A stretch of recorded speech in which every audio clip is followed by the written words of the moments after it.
Frequently asked questions, Section 1031 exchanges, and issues involving partnerships and LLCs.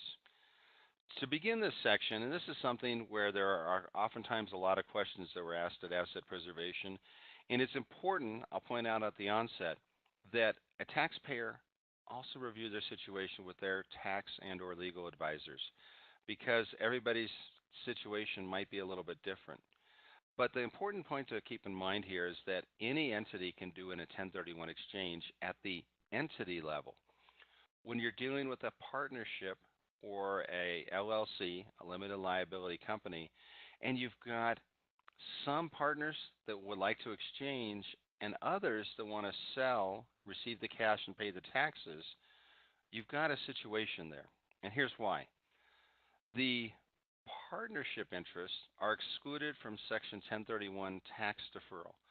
The partnership interest is a personal property interest. The partnership owns real property, or the LLC owns real property.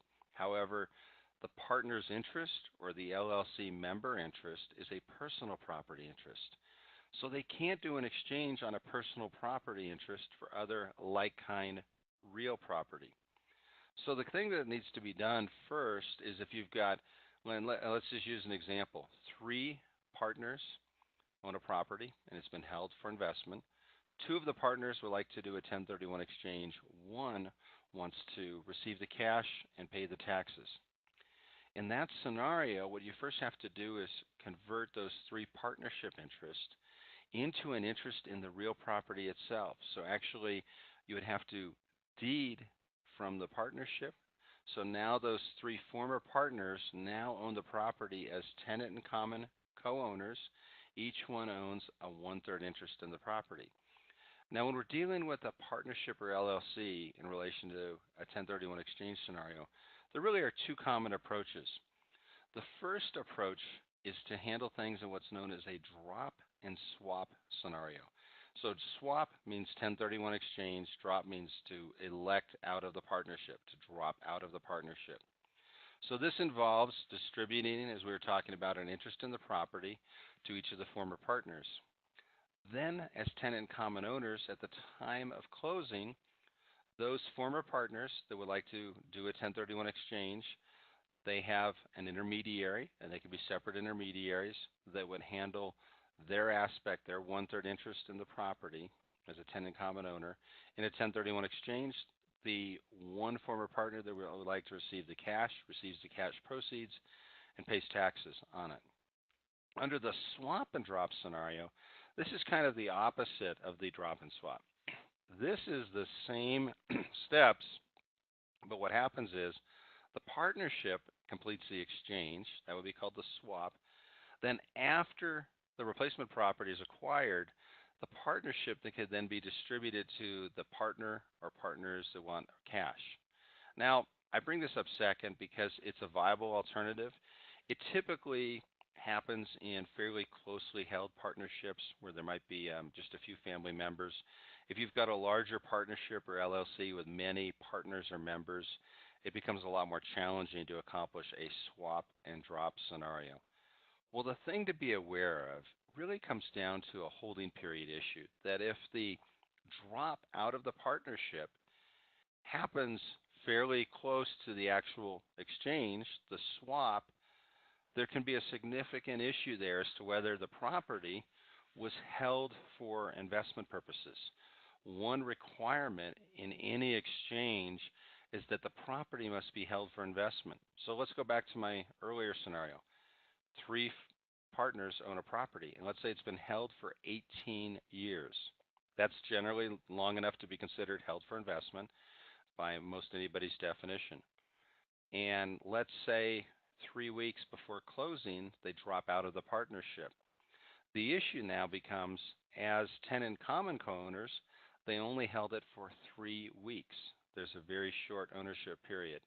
So under that entity, that tenant common co-owner, the partnership held it for investment purposes, but now the former partners who are tenant common owners only held it for a relatively short period of time, only 3 weeks. So that's an issue where the IRS and/or state tax authorities can potentially challenge these types of transactions, and it's a risk factor. The general principle is the more time between the drop out of the partnership and the actual swap or 1031 exchange, the better. And so the longer you can have, the better. So in a perfect world, and this doesn't happen that often, it would be great to have a year or more of seasoning where they hold as tenant and common co-owners. Now, to kind of give you a little more background on this, there are numerous federal tax court decisions, and you'll see some of them listed, Volcker, Mason, and Maloney, that the taxpayers prevailed.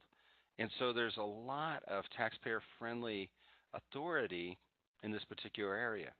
At the same time, some state tax authorities, in particular the Franchise Tax Board in California, has taken the position that they're not bound by the federal cases. And so at the state tax level, in California right now, there are a lot of challenges to these transactions when they happen shortly before the property closes or shortly thereafter. And certainly the IRS, could certainly take that approach. So you need to be aware that there is a little bit of a risk in these types of transactions. There were also changes made way back in 2008 to the federal partnership tax return, what's known as IRS Form 1065, where you have to disclose to the IRS, did you do a drop out of a partnership immediately before an exchange, or did you, after an exchange, drop out? So it's information you have to provide to the IRS proactively via Form 1065. Main thing to remember is to talk with your tax and legal advisors about these situations because they can be fairly complicated, and you really have to look at your individual facts and circumstances. To review your specific 1031 exchange situation, contact Asset Preservation's headquarters in California at 800-282-1031 or our Eastern Regional Office in New York at 866-394-1031.